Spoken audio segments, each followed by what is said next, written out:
ဒီကနေ့ခေတ်ကြီးကတော့ရုပ်ထုဘက်ကတိုးတက်ပြီးတော့စိတ်ပိုင်းဆိုင်ရာကြာဆင်းနေတာဖြစ်သည့်အတွက်ကြောင့်ရုပ်ထုတိုးတက်မှတိုးတက်တယ်လို့မြင်တဲ့ခေတ်မှာ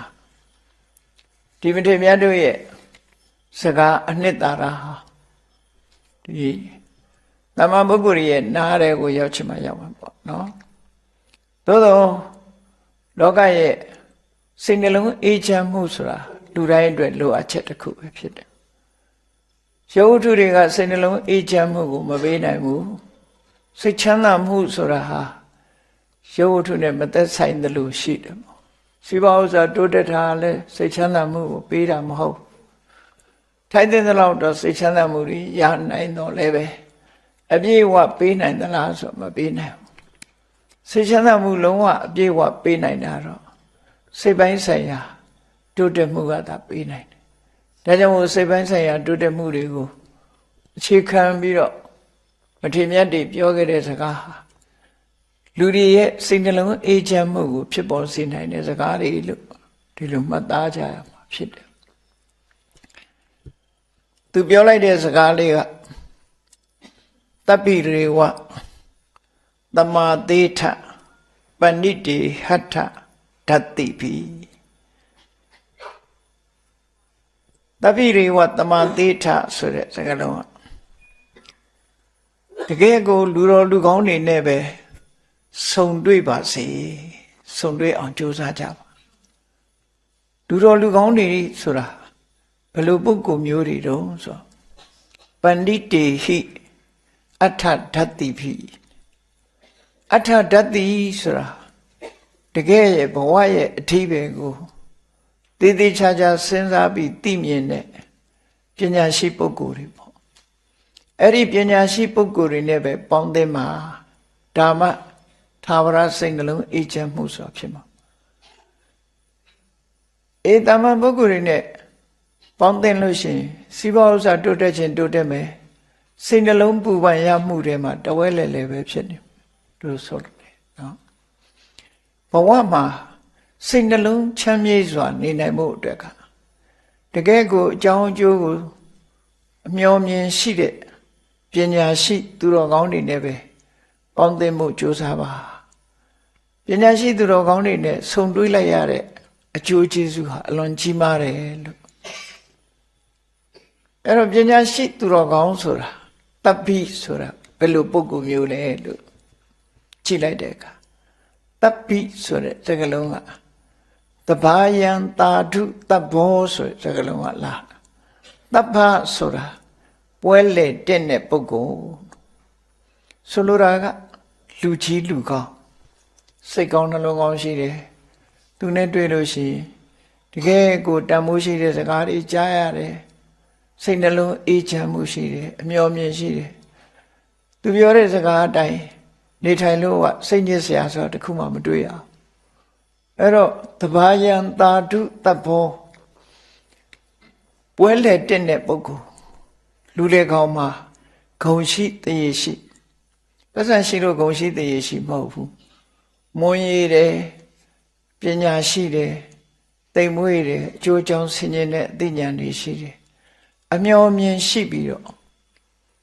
လောကရဲ့ပြဿနာတွေကိုဆုံးဖြတ်ပေးနိုင်တဲ့ပုဂ္ဂိုလ်တွေ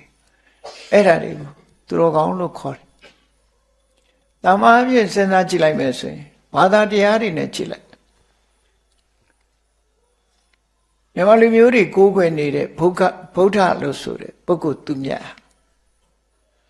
ဗုဒ္ဓဆိုတဲ့ပုဂ္ဂိုလ်သူမြတ်ကဘာတွေဟောခဲ့တော့ဒုစရိုက်စရိုက်ဆိုးတွေကိုမလုပ်ကြနဲ့ဒုစရိုက်တရားတွေကိုလုပ်မယ်ဆိုလို့ရှိရင်ကောင်းကျိုးချမ်းသာရမှာမဟုတ်ဘူးစိတ်ယုံမာတွေမမွေးကြနဲ့စိတ်ယုံမာတွေရှိလို့ရှိရင်ကောင်းကျိုးချမ်းသာရမှာမဟုတ်ဘူးဒါကြောင့်မို့တူဘောတူမေတ္တာထားကြစိတ်ကောင်းနှလုံးကောင်းမွေးကြကိုယ်ရနေကြသွားတဲ့ပုဂ္ဂိုလ်ပေါ်မှာအကျဉ်းနာပွားကြကိုချင်းစာတရားထားကြကိုယ့်ရဲ့တာလွန်သွားတဲ့ပုဂ္ဂိုလ်လည်းပဲသဘောပေါက်နားလည်ပြီးတော့သူ့ပေါ်မှာမနာလို့မရှုစိတ်မဖြစ်ကြနဲ့တစုံတစ်ယောက်ကကိုယ့်ကိုစော်ကားတော်လည်းပဲအညှိုးတေးတွေထားပြီးတော့ တ တုံ့ပြန်တဲ့ရံဘက်တွေမလုပ်ကြနဲ့ဆိုဟိုငြိမ်းချမ်းအောင်ဆုံးမပေးတာဖြန့်ဖြေပေးတဲ့စိတ်နေသဘောထားတွေတကယ်အေးချမ်းမှုကိုဖော်ပြအဲ့ဒါလို့ပြောတဲ့ပုဂ္ဂိုလ်တမိုးရှိတယ်အေးငုံမခံနဲ့ချသူကဒုံနဲ့ဆိုငါဓာတ်နဲ့ဆိုငါလက်နဲ့ဆိုအဲ့လိုမြောက်ပေးတဲ့ပုဂ္ဂိုလ်တွေကလည်းလောကမှာရှိတယ်လေအဲ့ဒါလို့ငုံမခံနဲ့အပြတ်ရှင်းဖြတ်ကြတတ်ကြဖြတ်ကြဆိုတဲ့ပုဂ္ဂိုလ်တိုက်တွန်းတဲ့ပုဂ္ဂိုလ် ਨੇ မလုပ်ကြနဲ့အလုံးသိခံပြီးတော့တုံးနဲ့တူအစဉ်ပြေအောင်ကိုချင်းစာတရားနဲ့နေကြဆိုတာဟောအေးချမ်းမှုနဲ့ပူလောင်မှုကမတူနော်ပူလောင်မှုကမတူသို့သောလောကသားတွေအနေနဲ့ကတော့ငုံခံလိုက်တာကိုအရှုံးပေးတယ်လို့ယူဆကြတယ်ရှုံးပေးတယ်ဒီဘဝမှာသူကကြည့်လိုက်လို့ရှိရင်ရှုံးသွားတယ်လို့ယူဆကြတကယ်ကတော့မြတ်စွာဘုရားကအဲ့ဒါလို့မမြင်ဘူးမရှုံးဘူးဘာကြောင့်မရှုံးလို့ဆိုရင်မင်းရဲ့ရင်ထဲနှလုံးမှာဒေါသဆိုတဲ့အကုသိုလ်မဖြစ်တာကိုကမင်းမှမရှုံးဘူးဒေါသအကုသိုလ်ဖြစ်လို့ရှိရင်အ ਨੇ ဆုံးဒီလူဟာဖြစ်ရဘဝမှာအယုတ်ဆိုးကြည်တံဖြစ်မယ်နောက်ဘဝရောက်သွားလို့ရှိရင်လည်းဒေါသကြီးတဲ့ပုဂ္ဂိုလ်ရဲ့ရောက်ရပုံဟာအပင်ငရဲပဲဖြစ်တယ်အပင်ငရဲကလွတ်လာလို့ရှိရင်လည်းသူဟာဒေါသကြီးတဲ့တိရစ္ဆာန်မျိုးတွေပဲဖြစ်တယ်ခွေးဖြစ်ရင်လည်းတဟောင်ဟောင်လုံးတဲ့အကောင်မျိုးကြိုက်တတ်တဲ့ခွေးနော်ကြားဖြစ်မယ်ခြင်သေးဖြစ်မယ်ရန်လိုတဲ့အမျိုးအစားမျိုးတွေဖြစ်တယ်ဆိုတော့သူဟာဘယ်ဘဝရောက်ကောင်းနိုင်စရာအကြောင်းမရှိတော့ဒီဒေါသတွေနဲ့တဟုံဟုံမှန်မှုပြီးတော့သူ့ဘဝဟာအေးချမ်းတယ်ဆိုတာမရှိအဲ့ဒါလို့တစ်ဖက်သားကိုအနိုင်ယူတဲ့အဆိုးတွေဖြစ်တော့သူတို့နိုင်တဲ့ပုဂ္ဂိုလ်ရောမပေါ်ဘူးလားဆိုပေါ်လာတာပဲလေပေါ်လာတာတုံ့အလှဲ့ဆိုတာမျိုးကလောကမှာရှိတာအနိုင်ယူရင်အတုံ့အလှဲ့ရှိတယ်အနိုင်မယူဘူးနော်အရှုံးပေးနှလုံးအေးတဲ့ဆေးဆိုရင်ရှုံးပေးလိုက်ခြင်းအပြင်လောကမှာတော့ရှုံးသွားတယ်လို့ထင်တယ်မဟုတ်ဘူးဘသူကိုရှုံးပေးတာတော့ဆိုလို့ရှိရင်မေတ္တာနဲ့အရှုံးပေးတာသာဖြစ်တယ်တုံ့ပြန်မှုမလုပ်တာကိုပဲလူတွေကအရှုံးပေးတယ်လို့ခေါ်တယ်သို့တော့အနိုင်ရလိုက်တာကိုကနိုင်ရလိုက်တာပညာရှိသူတွေကသူတော်ကောင်းတွေကဘလို့ဟောကြတော့မြတ်စွာဘုရားကိုယ်တိုင်ကဘလို့ခံယူချက်ထားအာကောဒေနစီနေကောတာစိတ်ဆိုးနေတဲ့လူကိုမင်းကမစိတ်မဆိုးပဲသိခံခြင်းနဲ့အနိုင်ယူလိုက်ပါသူ့ဘာလို့တုံ့ဖက်မလဲစိတ်ဆိုးမလဲသိခံခြင်းနဲ့အနိုင်ယူလိုက်ပါသိခံလိုက်လို့ရှိရင်သူလည်းဒေါသပြေသွားမယ်ကိုလည်းဒေါသပြေသွားတယ်သူဒေါသကိုဒေါသနှစ်ခုဖြစ်ပြီဆိုလို့ရှိရင်ပိုပြင်းထန်လာလေပြင်းထန်လာတဲ့အခါမှာသူပဲဖြစ်စေကိုပဲဖြစ်စေတူဟာနစ်နာပြီးမဆုံးနိုင်တဲ့ပြဿနာတွေနဲ့ရင်ဆိုင်ရလိမ့်မယ်ရင်ဆိုင်ပြီးလို့စိတ်ပြေသွားတဲ့အခါကျတော့မှားကုန်ပြီပြင်လို့မရတော့အဲ့ချိန်ကျနော်အနိုင်ယူလိုက်တဲ့ပုဂ္ဂိုလ်ကလည်းပဲပြစ်မှုသူဆက်ခံရတော့မယ်နော်ပြစ်မှုဆက်ခံရတော့မယ်တော့အရှုံးမပေးလို့တုံ့ပြန်တဲ့ပုဂ္ဂိုလ်ကလည်းပဲဘဝမှာအသက်ဆုံးလိုက်ရတာလည်းဖြစ်ချင်းဖြစ်မယ်သို့မဟုတ်ကိုကနိုင်လိုက်တာလည်းဖြစ်ချင်းဖြစ်မယ်နိုင်လိုက်လို့တစ်ဖက်သားသိဆုံးသွားပြီဆိုရင်သူလည်းရာဇဝမှုနဲ့ဒုက္ခရောက်အောင်ပါရက်သွားတာမဟုတ်ဘူးနောက်ပြဿနာတစ်ခုထပ်တက်တာအဲ့တော့မြတ်စွာဘုရားရဲ့အဆုံးအမသူတော်ကောင်းတွေရဲ့အဆုံးအမဆိုတာအာကောဒေနစိနေကောတာဒေါသကြီးလို့ရှိရင်မေတ္တာနဲ့အနိုင်ယူလိုက်ပါမေတ္တာနဲ့ငြိမ်းသက်လိုက်ပါသူဒေါသငြိမ်းသက်လိုက်လို့ရှိရင်မိတ်ဆွေမပြည့်အခင်မပြည့်နောက်ကျဖြစ်သွားအဲ့ဒါလို့အနိုင်ယူနည်းတွေကိုအကြောင်းအကျိုးဆင်ခြင်ပြီးတော့ပြောပြတဲ့ပုဂ္ဂိုလ်တွေကိုတပ်ပိရေဝတမတေထအဲ့ဒီလိုပုဂ္ဂိုလ်မျိုးတွေနဲ့ပဲဘဝမှာဆုံတွေ့ပြီးသူတို့ရဲ့အကြံဉာဏ်တွေသူတို့ရဲ့အဆုံးအမတွေနဲ့ပဲနေတာကောင်းတယ်လို့ဒီပုံနှမထေကအဲ့လိုမရှိတာနော်သူ့ရဲ့အမှတ်တရစကားဟာအဲ့ဒါကြိုးကြောင်ဆင်ခြင်တတ်တဲ့ပညာရှိတဲ့ပုဂ္ဂိုလ်တွေရဲ့ပညာရှိတဲ့ပုဂ္ဂိုလ်တွေနဲ့ပဲသူတော်ကောင်းတွေနဲ့ပဲပေါင်းသင်းမှုဆုံတွေ့ဖို့ကြိုးစားပါတဲ့အဲ့ဒါလို့ကြိုးစားလို့ရင်ရလာတဲ့အကျိုးဟာအမှန်တမ်းကြီးမားပါတယ်လို့ဆိုပြီးတော့ ဘာဆက်ပြောတော့ဆိုအထံမဟန္တံဂံဗီရံဒုဋ္ဌတံနိပုဏအနုတဲ့တာမန်လူတွေကဒီလိုအချက်ကိုမြင်ခဲ့တယ်ဘာလို့အရှုံးပေးရမှာလဲသူချကိုချပေါ့ဆိုတာမျိုးမြောက်ပိတ်မှာပဲလေဟိုကတော့မဟုတ်ဘူးဖြစ်ပေါ်လာမဲ့ပြဿနာတွေကိုကြိုတင်မြင်လိုက်တယ်မြင်လိုက်သည့်အတွက်ကြောင့်သူ့ရဲ့အတွေးဟာနဲ့နဲတယ်ဖြစ်ပေါ်လာမဲ့အကြောင်းအရာတွေအကုန်သိလို့နော်အလွန်ကြီးမားတဲ့အကျိုးအမြတ်တဦးနဲ့တူရန်စားဆိုတာမရှိဘူးဟောလောကကြီးမှာဟိုအင်္ဂလိပ်ဘာသာအုပ်တွေထဲမှာလည်းပဲရှိတယ်လေနာမည်တော့မေ့နေရိုမီယိုတို့ဘာတို့အဲ့ဒီရှိတ်စပီးယားရေးတဲ့ဝတ္ထုတွေထဲမှာဆိုရင်ဆွေမျိုးတွေအစဉ်အဆက်ရံပဲဖြစ်နေကြတာလေနောက်ဆုံးမှာတူတူနားလည်မှုယူတဲ့အခါမှာအဲ့ဒီရန်ညှိုးဟာပြတ်သွားတာလို့ဆိုရင်သူနိုင်တဲ့အလှဲ့ကိုနိုင်တဲ့အလှဲ့သူကဥတဲ့အလှဲ့ကိုကဥတဲ့အလှဲ့ကျက်လက်ကဖြစ်နေကြရန်ညှိုးဆိုတာဟာဒီဘဝတည်းမဟုတ်ဘူးတခါတော့ကနော်ဒီလိုရန်ညှိုးမျိုးတွေကြောင့်မို့လို့လူသားနဲ့ဘလူမလူသားအမျိုးသမီးတယောက်ကစပြီးတော့ဖြစ်တာလူသားအချင်းချင်းကစပြီးရန်ညှိုးဖြစ်ကြတယ်မျိုးသမီးနှုတ်အပြိုင်ဖြစ်တယ်ပေါ့နော်အိမ်တော်ဘက်အပြိုင်ဖြစ်တဲ့အခါမှာတူမနာလိုတဲ့စိတ်တူကမနာလိုတဲ့စိတ်နဲ့ပျက်စီးအောင်ကြံဖန်နောက်ဆုံးမှအသက်ဆုံးရှုံးသွားတဲ့အခါမှာအဲ့ဒီမျိုးသမီးကအညှိုးတေးထားပြီးဒေါသနဲ့သိဆုံးသွားတယ်ညှိုးတေးနဲ့သိဆုံးသွားတယ်တင်းတော့သိသေးတာပေါ့နော်ခုခေတ်လူတွေပြောတာလို့နော်ကိုယ်အလှဲ့ကြတော့မနှွဲ့စဒန်းဆိုပြီးတော့အတုံအလှဲ့ဆိုလာမှာပဲဆိုပြီးအန်ကျိတ်ပြီးတော့မချမ်းနိုင်ဖြစ်ပြီးတော့သူဟာသိဆုံးသွားတဲ့အခါဘာသွားဖြစ်တုံးဆိုจิตติသွားဖြစ်တယ်ခုနကသူ့ကိုနိုင်ယူလိုက်တဲ့အမျိုးသမီးကဘာသွားဖြစ်တုံးဆိုသမင်သွားဖြစ်တယ်သမင်သွားဖြစ်တဲ့အခါသမင်မွေးတိုင်းจิตติကလာစားအတုံးလှဲ့ကြောင့်သူ့ကိုမှပုံမုံတာသူ့ကိုမှပုံမုံပြီးသူ့သားသမီးတွေကြီးပဲစားပြစ်တယ်ဘာမှမတတ်နိုင်ဘူးအဲ့ဒီအခါမှလည်းပဲသူကိုယ်တိုင်စားခံရတဲ့အချိန်လေးမှာနောက်မှကြမင်းကိုငါနိုင်မရစေဆိုပြီးတော့သူကလည်းပဲမကြေနိုင်မခိုင်းနိုင်နဲ့ဖြစ်သွားပြန်ဖြစ်သွားတဲ့အခါမှာလူမဘဝရောက်သွားဟိုမျိုးသမီးကတမင်မကဟိုဘလူမဘဝဖြစ်ပြီးတော့ခုနကလာစားတဲ့ချက်သိမကလူပြန်ဖြစ်လာတယ်အဲ့ဒီအချိန်မှာတခါပြန်ပြီးတော့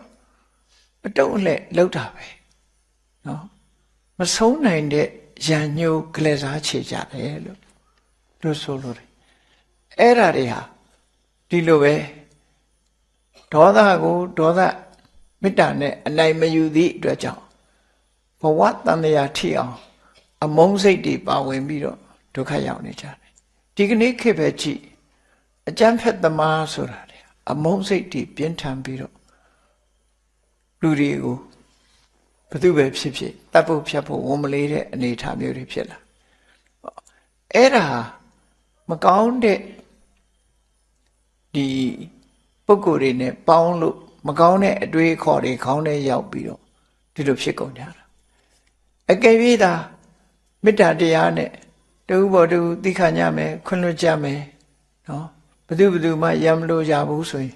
ဒီအဖြစ်မျိုးကိုမရောက်နိုင်တော့ဘူးပေါ့ငြိမ်းချမ်းသွားမှသိကြတယ်ပေါ့ဒါကြောင့်မလို့မကန်နဲ့ပြောတဲ့ပုဂ္ဂိုလ်ရဲ့စကားလူမိုက်တွေရဲ့အပြောစကားတွေရဲ့ခြားထဲမှာနေမျောသွားတဲ့ပုဂ္ဂိုလ်တယောက်ဟာဘယ်တော့မှကောင်းရာ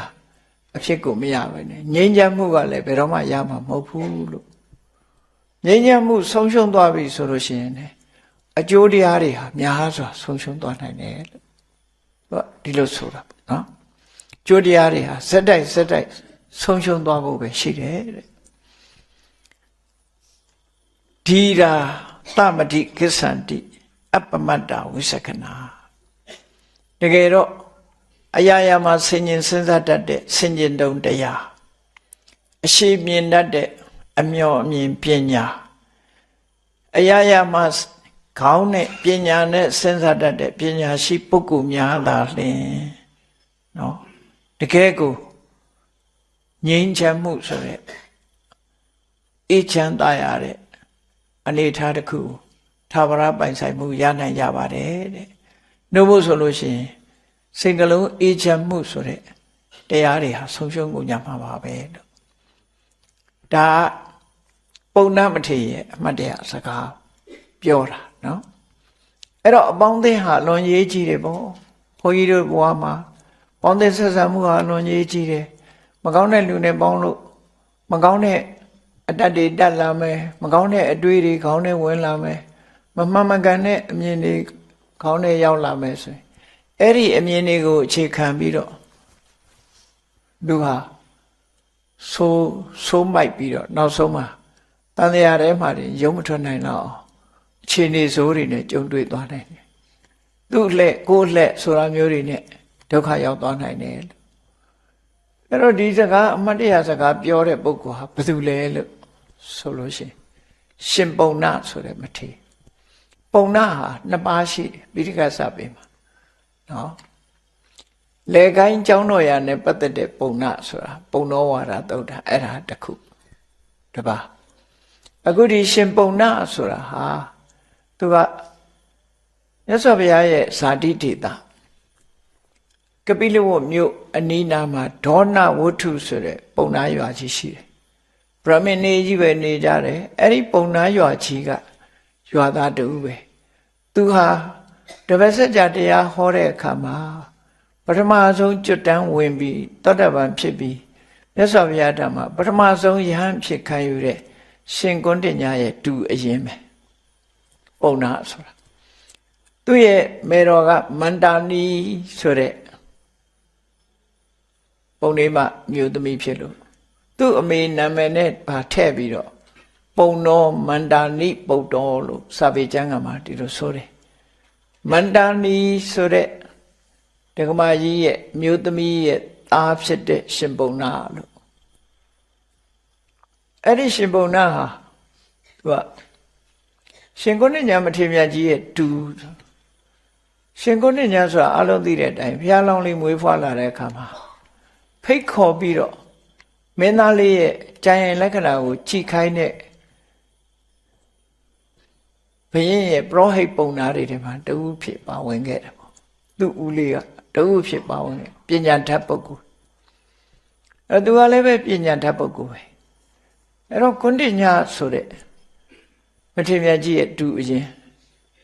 ဖျားလောင်းလေးနောက်ပိုင်းတောထွက်သွားတဲ့အခါမှာရှင်ကုဏ္ဏညာအမှုပြုတဲ့ပိဿဝဂီတွေလည်းနောက်ကနေလိုက်သွားကြတယ်လိုက်သွားပြီးတော့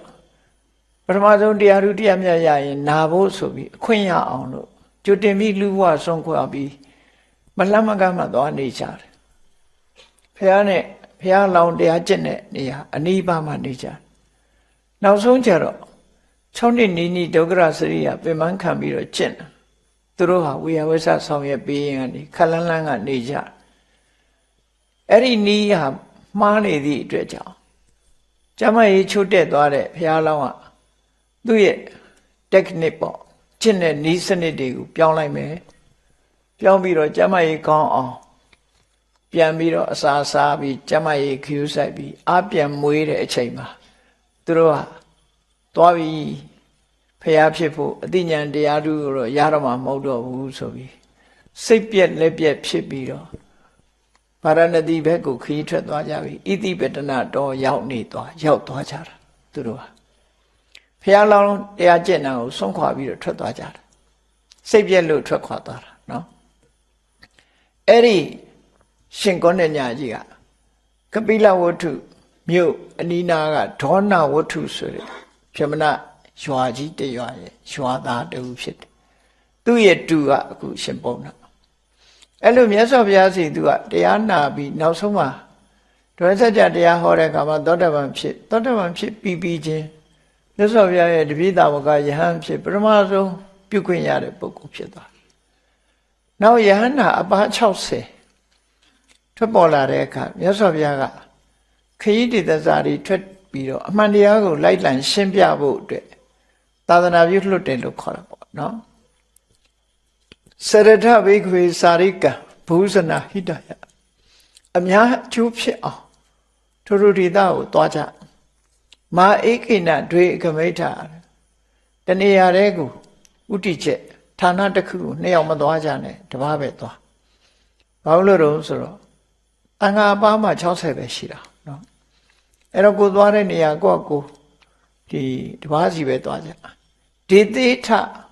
ဘိက္ခွေဓမ္မအာရိကရယနာတကယ်ကိုစစ်မှန်ပြီးတော့လူတွေအကျိုးဖြစ်ထွန်းနိုင်တဲ့အဆုံးအမတရားတွေအမှန်တရားတွေကိုလိုက်လံပြီးတော့ဟောပြောကြလို့မှန်တရားတွေကိုလိုက်လံဟောပြောတယ်ဆိုတာဘာတွေတုံးလို့မေး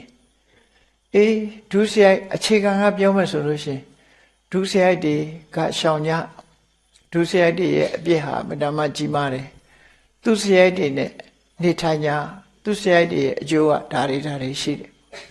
ကုသိုလ်ကောင်းမှုတွေကိုပြုလုပ်ကြအမေဖေတွေကိုပြုစုကြနော်ဒါနကောင်းမှုလုပ်ကြသီလဆောက်တည်ကြလူတော်လူကောင်းဖြစ်အောင်မေတ္တာဘာဝနာပွားကြစသဖြင့်ကောင်းတဲ့ဘက်ကိုတိုက်တွန်းနှိုးဆော်ပြီးတော့ဟောပြောတာအဲ့ဒါတွေမကဘူးလောကကြီးမှာဘယ်ရာမှမမြဲဘူးဒါကြောင့်မို့အမှန်မြင်ဖို့အမှန်တွေးဖို့အပြောဆိုလုပ်ကိုင်အသက်မွေးမှုဝါမှုတွေဟာမှန်ကန်တဲ့ဘက်ကိုဥတည်ထားကြဖို့ကျိုးပန်းအထုတ်တယ်ဆိုတာဘာတွေကိုကျိုးပန်းအထုတ်အောင်စီးပွားရေးကျိုးပန်းအထုတ်တာကတစ်ခုဓမ္မရေးနဲ့ပတ်သက်လာပြီးကိုယ်တဏ္ဍမှာမကောင်းတဲ့စိတ်တွေသဘောထားတွေရှိရင်တွန်းလှန်ဖယ်ရှားပစ်ဖို့ကြိုးစားကြကောင်းတဲ့စိတ်တွေသဘောထားတွေမွေးမြူဖို့ကြိုးစားကြကြိုးစားခိုင်းကိုယ့်ဘဝကိုတတိရှိကြစိတ်ဓာတ်တည်ငြိမ်အောင်ကြိုးစားကြလို့မဂ္ဂင်၈ပါးနဲ့တိုက်တွန်းပြီးတော့လိုက်လံပြီးတော့ဟောပြောတာအဲ့ဒီချိန်တုန်းကဒီပထမဆုံးယဟန်ဖြစ်သွားတဲ့ရှင်ကုဏ္ဏညာမထေရမြတ်စွာဘုရားသာသနာပြုလွတ်တော့သူပဲသွားတော့ဆိုကပိလဝတ်သွားတာသူ့ဒေတာကိုသူပြန်သွားလိုက်တယ်ပြန်သွားပြီးတော့သူ့ရဲ့တူလေးကအရွယ်ရောက်နေပြီအဲ့တော့စာတော်တယ်တတ်တယ်ပုံနာဆိုတဲ့လူငယ်လူရွယ်လေးဟာထက်ထက်မြက်မြက်ရှိတော့သူ့တူလေးနားလဲအောင်ပြောပြီးတော့သူကသင်္ကန်းဝတ်ပေးတယ်သင်္ကန်းဝတ်ပေးတယ်ထာဝရငြိမ်းချမ်းတဲ့အငြိမ့်တက်ကိုရခြင်းမင်းဗြဟ္မပြည်ရောက်လည်းပဲဒီမင်းတို့ကျင့်နေတဲ့အကျင့်ဟာဗြဟ္မပြည်ကိုရောက်ဖို့မဟုတ်နိုင်ဘူးမရှိနိုင်ဘူးအဲ့တော့ဗြဟ္မပြည်ရောက်တာလေတန်တရားလည်းပဲငါတို့ကျင့်တဲ့အကျင့်ဗုဒ္ဓဂေါရမဟောတဲ့လမ်းစဉ်ကိုမင်းလိုက်တာကောင်းတယ်ဆိုပြီးတူလေးကိုနားချပြီးတော့သာသနာ့ဘောင်ဝင်ခိုင်းလိုက်တယ်ဝင်ခိုင်းရဟန်းပြုပေးထားတယ်ရဟန်းပြုပေးထားတော့သူကရဟန်းပြုပြီးတော့မြတ်စွာဘုရားကရဟန်းတန်ဃာတွေကိုဒေသစာတွေကြွချီဖို့ဆိုဆေလွတ်လိုက်ပြီးတဲ့နောက်မှာသူကိုယ်တိုင်ကခရာဘက်ကိုကြွသွားတယ်ခရာဘက်မှာ2လ3လနီးနီးသတင်းသုံးနေထိုင်ပြီးတော့ယသိတစ်ထောင်အခြေအနေကိုချိပြီးယသိတစ်ထောင်နားလဲသဘောပေါက်အောင်ယသိတစ်ထောင်ကိုစီယုံပြီးတော့တရားချတယ်နောက်ဆုံးမှာယသိတစ်ထောင်ဟာသူတို့ရဲ့လမ်းစဉ်တွေကိုစွန့်ပယ်ပြီးမြတ်စွာဘုရားရဲ့လမ်းစဉ်နောက်ကိုလိုက်ကြတာနော်အဲ့လိုလမ်းစဉ်နောက်လိုက်တာတဲ့အခါအလုံးဟာယဟန်ဖြစ်ပြီးတော့ဖရာဘဲကိုကြွတော့ဆိုဗေမိတာရမင်းကြီးကတောထွက်လာတော့ကသူကတောင်းဆိုထားတာရှိတယ်ရှင်ဘုရားဗုဒ္ဓအဖြစ်သို့ရောက်ရင်သူ့နိုင်ငံကိုပထမဆုံးကြွပေးပါလို့ဆိုအဲ့တော့ရာဇဂိုနဲ့လည်းနီးနေတာဖြစ်တော့ကြောင့်ဗုဒ္ဓဂယာကနေပြီးယသိတစ်ထောင်နောက်ပါခြံရံနဲ့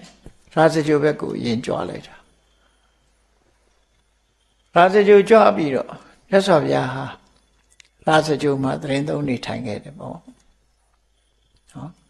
အဲ့လိုသတင်းသုံးနေထိုင်တာအဲ့ဒီအချိန်လေးမှာပဲရှင်ကုဏ္ဏညကြီးကလည်းဟိုဘက်ရောက်ပြီးတော့တူတူကိုဆိုမြတ်စွာဘုရားရာဇဂိုမြို့သတင်းသုံးနေထိုင်တဲ့အချိန်မှာဘုရားစီတစ်ခေါက်ပြန်လာတယ်ပြန်လာပြီးတော့သူကအကြီးဆုံးတက်တော့အကြီးဆုံးလည်းဖြစ်တယ်ပထမဆုံးယဟန်ဖြစ်တာဆိုတော့အဲ့ဒီမှာရှင်သာရိပုတ္တရာတို့ရှင်မောက္ကလန်တို့ဆိုတာကမြတ်စွာဘုရားရာဇဂိုသတင်းသုံးတဲ့အခါမှာပေါ်နေပြီသူတို့ဟာအက္ခတာဝကယာထူးတွေနဲ့နေထိုင်တဲ့ပုဂ္ဂိုလ်တွေ ဧကတဝကယာဓုဆိုတာတရားဟောပြီဆိုလို့ရှိရင်ဒီ hierarchy လို့ခေါ်တယ် hierarchy ဆိုတာယာဓုအဆင့်တန်းနေရာဆိုတာရှိတယ်မြတ်စွာဘုရားကတရားဟောပြီဆိုတဲ့အခါမှာရှင်သာရိပုတ္တရာရဲ့နေရာကဘုရားရဲ့လက်ရဘက်မှာရှိတယ်ရှင်မောဂလန်ရဲ့နေရာကလက်ဝဲဘက်မှာရှိတယ်ဘုရားနဲ့တန်းပြီးတော့သူတို့ထိုင်တာဘာလို့လို့ဆိုရင်သူတို့နှစ်ပါးထိတ်တန်းတစ်ပြည့်ကိုထိတ်တန်းတစ်ပြည့်ဘာကြောင့်သူတို့ထိတ်တန်းဖြစ်နေတာတော့လို့ဆိုပညာအရာမှာဘုရားလောက်နီးနီးပညာကြီးတယ်ရှင်သာရိပုတ္တရာကရှင်မောဂလန်ကလည်းဘုရားလောက်နီးနီးတကူကြီးတယ်အဲ့တော့ပညာဘက်ကထူးချွန်သူနဲ့တကူဘက်ကထူးချွန်သူနှစ်ဦးဟာမြတ်စွာဘုရားရဲ့လက်ယုံလက်ဝဲလက်ရာမှာရံပြီးတော့တရားဓမ္မဟောပြောတဲ့အခါမှာအမြဲတမ်းထိရောက်အောင်စွမ်းနိုင်တဲ့ပုဂ္ဂိုလ်တူနှစ်ပါးအောင်မြတ်စွာဘုရားရဲ့လက်ယုံတစ်ပြည့်ကြီးအဖြစ်သူတို့ကသတင်းသုံးရှင်ကုဏ္ဏညာကပထမဆုံးယံဖြစ်ခဲ့ပြီမဲ့လို့သူစုပန်ခဲ့တာကပထမဆုံးတရားထုကိုရရပါလို့ဤတရားဥနာရပါလို့ဤပဲစုပန်ခဲ့တာဖြစ်တယ်ဒါကြောင့်မို့သူအတွက်နေရာကတော့မြတ်စွာဘုရားရဲ့နောက်ကျောမှာထားတယ်အကြီးဆုံးဖြစ်ပေမဲ့လို့သူကနောက်ကရောက်သွားတယ်ယာဓုနဲ့ hierarchy ဆိုတဲ့ယာဓုအဆင့်နဲ့ကြည့်လိုက်နောက်ရောက်သွားအဲ့ဒီမှာရှင်သာရိပုတ္တရာတို့ရှင်မောဂလန်တို့ကသူရှိရထိုင်ရမှာအာနာတယ်အသက်အားဖြင့်ငယ်တယ်အရွယ်အားဖြင့်ငယ်ကြတယ်သူတို့တွေထေကြီးဝါကြီးဖြစ်ပြီးတကယ်ကိုလေးစားရတဲ့ပုဂ္ဂိုလ်ကြီးကသူတို့နောက်ကဆိုတော့အာတုံအာနာဖြစ်တော့ရှင်ကုဏ္ဏညာကတန်ခါပရိသတ်ထဲမှာသူတို့ကိုချမ်းချမ်းသာသာနေပါစေသူတို့ကစုပန်လာတဲ့ပုဂ္ဂိုလ်တွေထူးချွန်တဲ့ပုဂ္ဂိုလ်တွေလူဆိုတာအရေးချင်းမတူဘူးလေနော်ဒီချင်းမတူအသက်နဲ့ပြောလို့မရဘူးအဲ့တော့သူတို့ကိုခွင့်လန်းပေးတယ်တာမန်ပုဂ္ဂိုလ်တွေဆိုဘယ်ပေးမလဲနောက်မှပေါ်ထင်ရွှေကြပင်ဆိုပြီးကဲ့ရဲ့အောင်ပါလေလူတွေကနောက်မှပေါ်လာရင်ရွှေကြပင်လို့တော့အခေါ်ခံရတယ်ဒါပေမဲ့နှုတ်ပြဖို့ပဲစဉ်းစားအဲ့ရွှေကြပင်နောက်မှပေါ်ထင်ရွှေကြပင်နေဆိုပြီးတော့မလိုမုန်းတာဖြစ်တတ်တယ်ဒါလူတဘာဝကိုပြောရှင်ကုဏ္ဏညာမထေရကြီးကတော့အဲ့လိုစိတ်ထဲမှာမဖြစ်ဘူး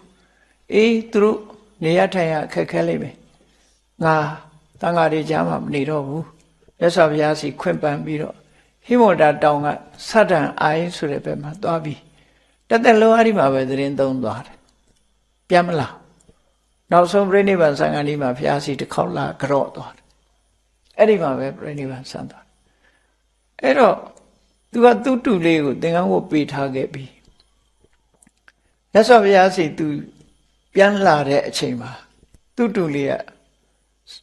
ပုံနာဆိုတဲ့ရဟန်းတော်လေးကစိတ်ထဲမှာသူကဘယ်လိုတုံးဆို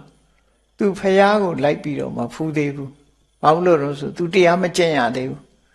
သူဥကြီးတော်စီကတရားဓမ္မတွေကိုသူနာယူလိုက်တာ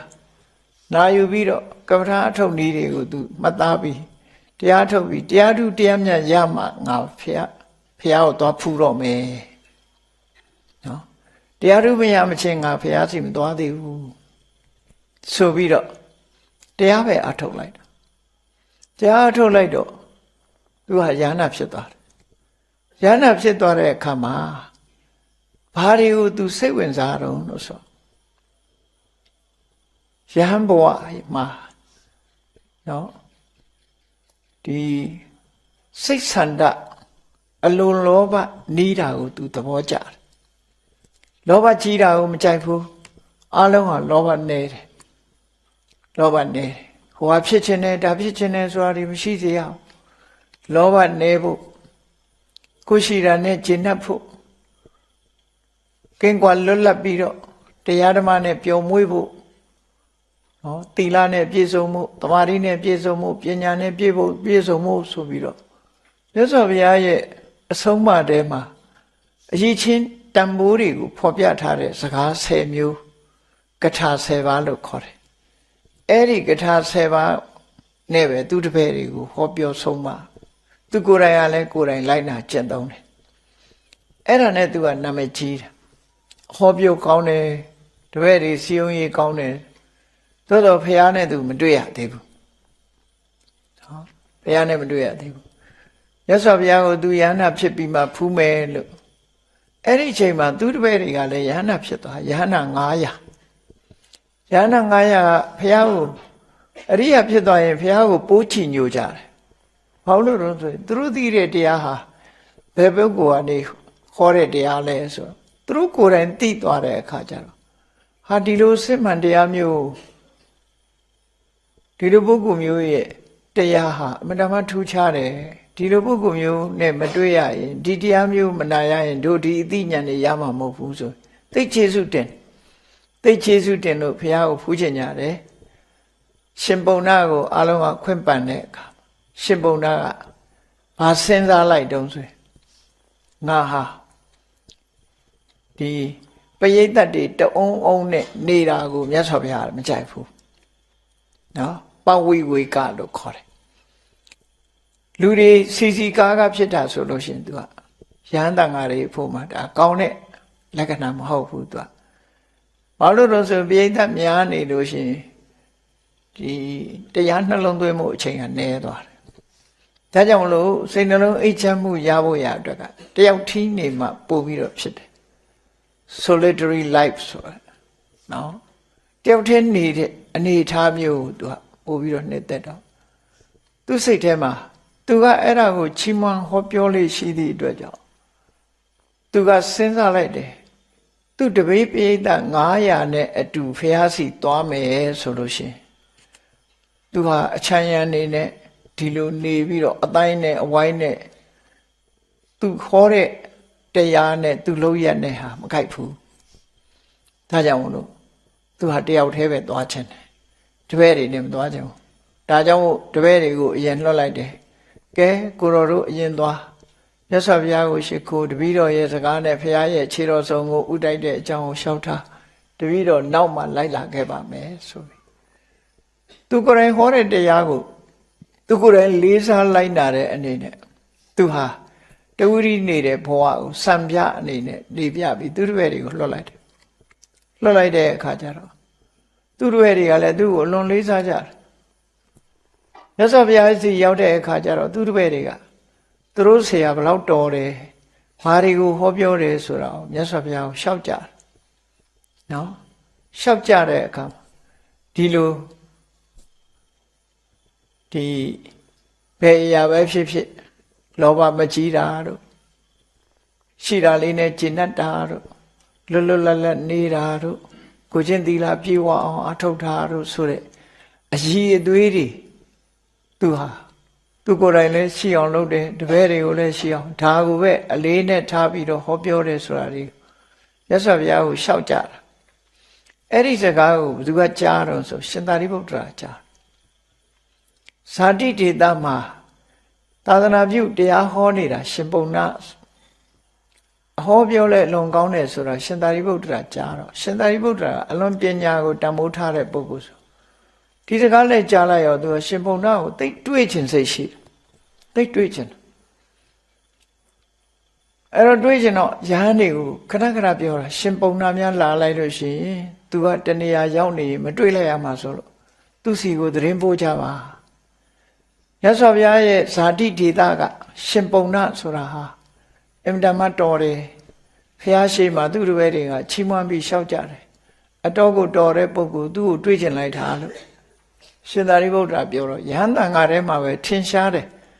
ရှင်သာရိပုတ္တရာဟာရှင်ပုံနာကိုမမြင်ခင်ကတည်းကခင်မင်ပြီးတော့တွေးချင်မျက်နှိုးတယ်ဆိုတာကိုသိလာအဲ့တော့မြတ်စွာဘုရားရာဇဂိုမြို့ကနေပြီးတော့တာဝတိဘက်ကိုခီးကြွသွားတယ်တာဝတိမြို့ရောက်တဲ့အခါခုနက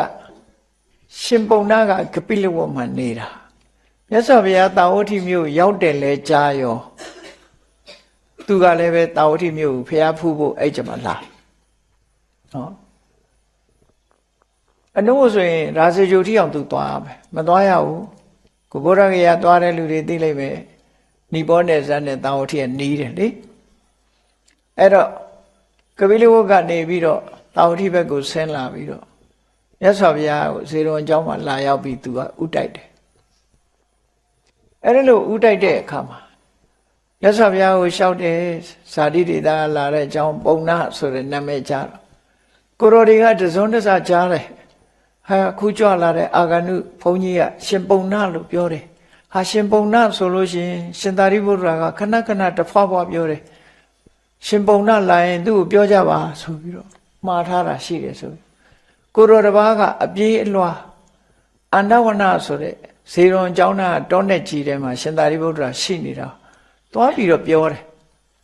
ကိုရောတွေ့ချင်တဲ့ရှင်ပုံနာရောက်နေပြီဖះစီရောက်နေပြီနော်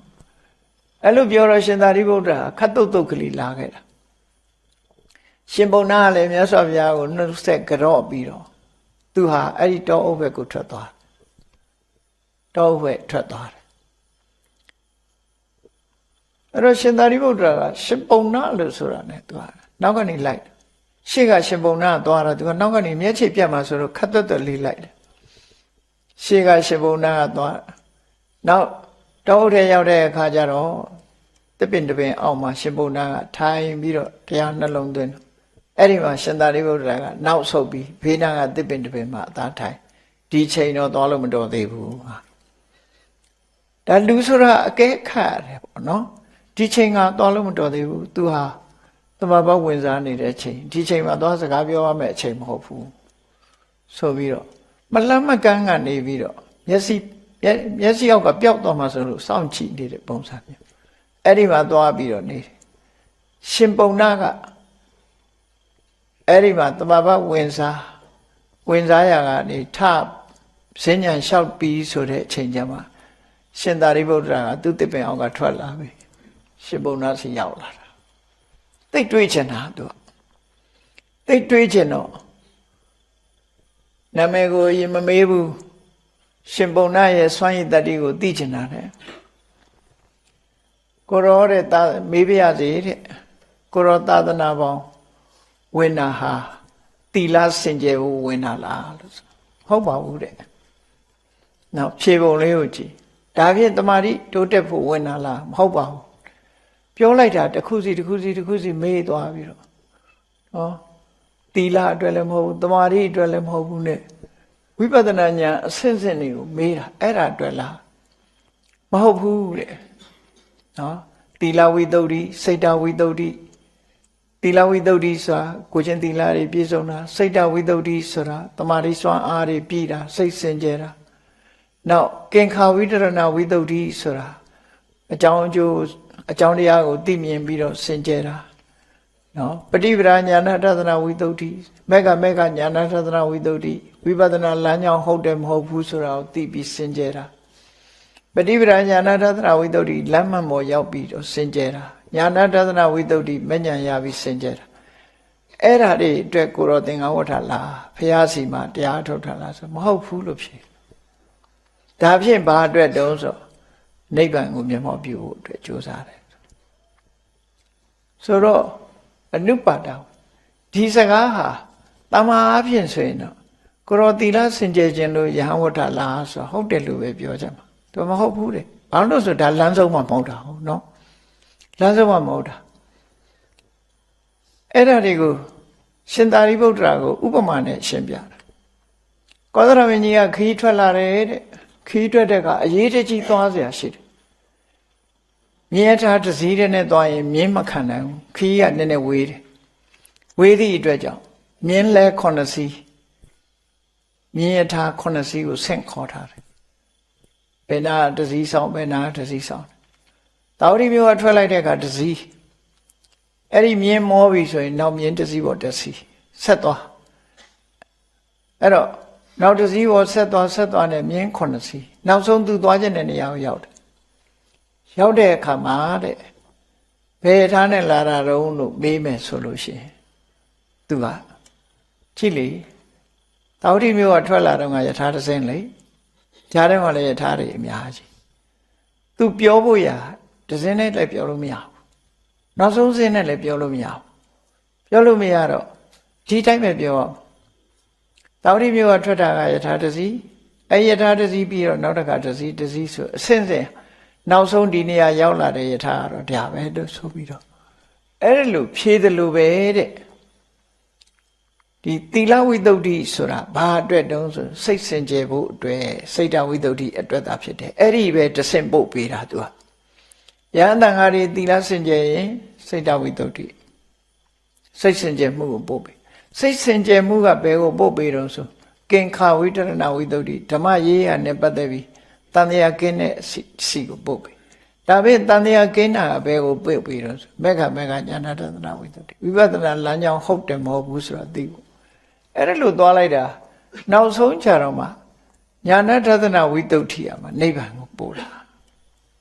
အဲ့တော့ဘယ်ဟာပို့တာတော့ဆိုတာသူကအစင်အစင်သွားတာအလုံးကိုပဲဖြေရမှာတခုတည်းနဲ့ဖြေလို့မရအဲ့တော့ရှင်သာရိပုတ္တရာကမေးလိုက်တာကိုသူကအဲ့ဒါလို့စနစ်တကျ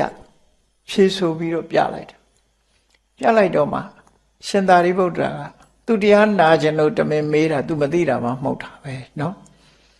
အဲ့ဒါသူရှင်းပြတာကိုသဘောကျပြီရထဝိနိတသုတ်ဆိုတာဟောထားတာရှိတယ်နဲ့အဲ့ဒီမှာရှင်သာရိပုတ္တရာကနေပါအောင်နဲ့အရှင်ဘုရားဟောတာပြည့်စုံလိုက်တာကောင်းလိုက်တာမှန်ကန်လိုက်တာရှင်ဘုရားဘွဲတော်ကဘယ်သူတော်လို့ဆိုတော့တပည့်တော်ဘွဲတော်ကပုံနာလို့ခေါ်ပါတယ်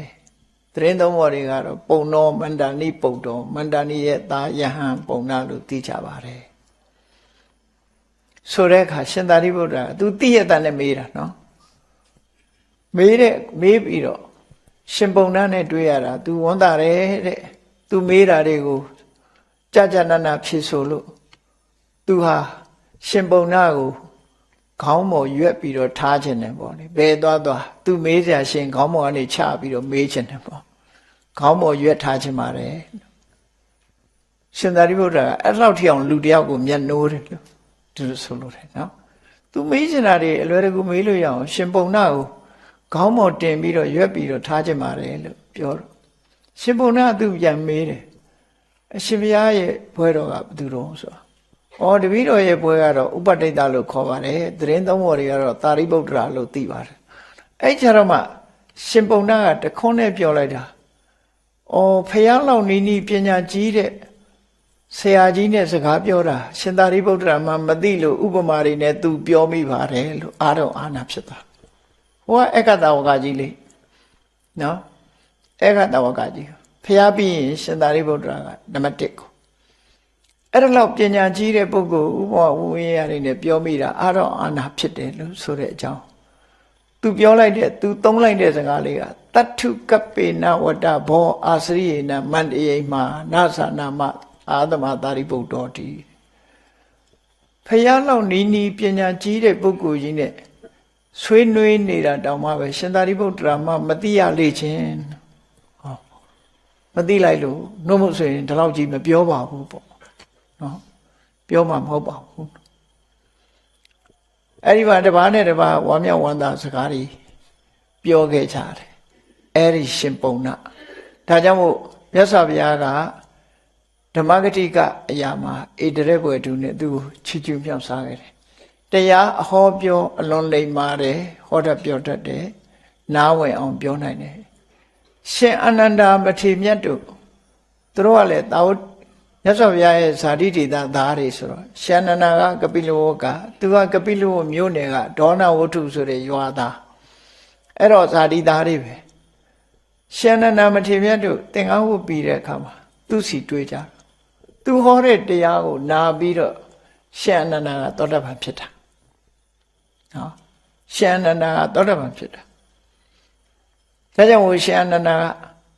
ရှင်ပုံနာဟာတဲ့တပည့်တော်တို့လူငယ်တွေအတွက်သိကျေးဇူးများတဲ့ပုဂ္ဂိုလ်ပဲသူဟောတာပြောတာဟာအလွန်ရှင်းတယ်ဒါကြောင့်မို့သူတရားကိုနာပြီးတော့သူဟာသောတပန်ဖြစ်ခဲ့ရပါတယ်လို့ရှင်အာနန္ဒာကပြန်ပြီးတော့ပြောတဲ့သုတ်တာရှိတယ်ရှင်ပုံနာရဲ့တရားကိုနာပြီးတော့ရှင်အာနန္ဒာသောတပန်ဖြစ်တာဒါကြောင့်မို့ဇာတိဒေသမှာတရားဟောတဲ့နေရာမှာထင်ရှားကြော်ကြားတာအဲ့ဒီရှင်ပုံနာအဲ့ဒီရှင်ပုံနာမထေမြတ်ထူးခြားထင်ရှားတဲ့မထေမြတ်ဖြစ်လို့ဒီမထေမြတ်ရဲ့ဆုံးမစကားဟာနော်တပ္ပိရေဝတမသေးထပန္တိတိဟထဓတ္တိဘိတပ္ပိဆိုတဲ့လူကြီးလူကောင်းတဘာယံတာထုတပ္ပိတပ္ဘောလူကြီးလူကောင်းပွဲလေတင့်တဲ့ပုဂ္ဂိုလ်လို့ဆိုလို့နော် ပညာရဲရင်ပွဲလက်တင့်ဆိုဗမာစကားဒီတပ်ဖိကိုပြောတာပညာထူးချွန်တယ်အကျင့်သီလကောင်းတယ်ဒါကြောင့်ဝဲဒီပုဂ္ဂိုလ်တွေဟာထူးချွန်ထက်မြက်တဲ့ပုဂ္ဂိုလ်တွေဖြစ်တယ်အဲ့ဒါလိုလူကြီးလူကောင်းပန္တိတာဆိုအမျိုးမြင်ရှိတယ်အထဓာတိအကြောင်းအကျိုးသေချာရှုမြင်တတ်တယ်အမျိုးမြင်ကြီးမားတယ်အဲ့ဒီပုဂ္ဂိုလ်တွေနဲ့ပဲပေါင်းသိကြပါသူကိုယ်တိုင်ဟာအခုလိုသူ့ရဲ့ဥယျာဉ်တော်ဖြစ်တဲ့ရှင်ကုဏ္ဏညာမထေရမြတ်ရဲ့အဆုံးအမတရားကိုနားရတယ်မြတ်စွာဘုရားဆိုတဲ့ထူးခြားတဲ့ပုဂ္ဂိုလ်သူများရဲ့တရားတွေကိုနားရတယ်ဒါကြောင့်မလို့သူဟာအခုလိုငြိမ်းချမ်းတဲ့အဆင့်ကိုရရတာဖြစ်တယ်ဒါကြောင့်အလုံးသောပုဂ္ဂိုလ်တွေဟာလည်းပဲအခုလိုစင်တမ်းမြင့်တဲ့တကယ်သူတော်စင်တွေနဲ့ပဲပေါင်းသင်းတိုက်တယ်ပေါင်းသင်းမှသာလျှင်တကယ်အရေးကြီးတဲ့အဆင့်ကိုရောက်ရှိမှာဖြစ်တယ်အထံမဟာတံဂံဗီရာတမန်လူတွေဒါတွေကမသိနိုင်ဘူးဂံဗီရဆိုတာလေးနဲ့တယ်နဲ့နဲတယ်အပေါ်ယံမသိဘူးတခြားကိစ္စတွေကအပေါ်ယံလေးနဲ့သိကြတယ်လေဒီအလွယ်တကူသိနိုင်တဲ့ကိစ္စမဟုတ်ဘူးဒါကြတော့အတော်စဉ်းစားပြီးတော့အသိဉာဏ်နဲ့မှသိလေးနဲ့တယ်မှန်ကန်တယ်အဲ့ဒီနဲ့နဲပြီးလေးနဲ့မှန်ကန်တဲ့အ내ဒိဗ္ဗေပြည့်တဲ့တရားတွေအဲ့ဓာတွေကိုဓီရာသမာဓိကိစ္ဆန္တိအသိပညာရှိတဲ့ပုဂ္ဂိုလ်တွေဟာလက်ကရရှိကြတယ်ပညာမရှိလို့ရှိရင်ဒါတွေကိုမသိနိုင်ကြဘူးဒါကြောင့်မို့အပ္ပမတ္တဝိသက္ခဏာစင်စားနော်တွေးခေါ်ထားကြဖို့ဝိသက္ခဏာဆိုတာဆင်ញင်သုံးတတ်တယ်အရာခသိကိုအမတ်တမဲ့မနေဘဲနဲ့ဆင်ញင်သုံးတတ်ရမယ်အပ္ပမတ္တကိုရှိတဲ့အခြေအနေလေးကိုယဉ်မှုမနေကြနဲ့သူတို့ဆိုလို့တာမယဉ်မှုတဲ့ပုဂ္ဂိုလ်ယဉ်မှုတယ်ဆိုတာဘာတော့ယာရုလေးရထိုင်ဒီယာရုလေးနဲ့ကျင့်တတ်တယ်စီးပွားဥစ္စာဖြစ်ရင်စီးပွားဥစ္စာလေးနဲ့ကျင့်တတ်တယ်လက်ရှိဘဝလေးမှာဆိုလက်ရှိဘဝလေးနဲ့ကျင့်တတ်နေတယ်ဒီတဲ့အစင်မြင့်တဲ့အလုပ်တစ်ခုကိုလုပ်ဖို့ရလူတွေဟာမေ့လျော့နေကြတယ်အဲ့ဒါကိုယဉ်မှုတယ်လို့ခေါ်တယ်ယဉ်မှုတယ်ဆိုတာကျင့်တတ်နေတာကိုယ့်အခြေအနေလေးနဲ့လူတွေဟာကျင့်တတ်နေကြတာအဲ့တော့ကျင့်တတ်တယ်ဆိုတာမကောင်းဘူးလားလို့ပြောမယ်ဆိုလို့ရှိရင်လှုပ်တဲ့လှုပ်ထိုက်တာတွေကိုမလှုပ်ဖဲနေရင်ဆုံးရှုံးမှုတွေကအများကြီးဖြစ်တယ်